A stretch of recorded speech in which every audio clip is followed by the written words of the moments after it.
আসসালামু আলাইকুম, welcome to my cooking channel Shahrin's cooking artistry. শুভ সকাল সবাইকে। আমি আজকে একটি রেসিপি তৈরি করছি, এটা দিয়ে আজকে চা খাবো। খুবই সুস্বাদু এই পিঠাটা দিয়ে চা খেতে। এটা সিলেটের একটি জনপ্রিয় পিঠা রেসিপি, নুনের বড়া। এখানে আমি 1.5 কাপ পানি নিয়েছি।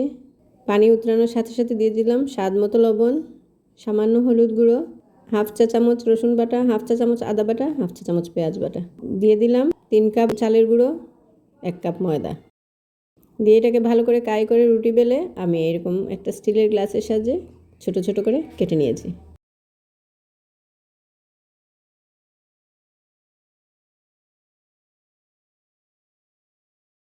এখন গরম তেলের মধ্যে ছেড়ে দিব। ফুলে ফুলে উঠেছে, কি সুন্দর বাদামি করে ভেজে সার্ভ করে নিচ্ছি। খুবই সুস্বাদু, আপনারাও ট্রাই করবেন। আল্লাহ হাফেজ।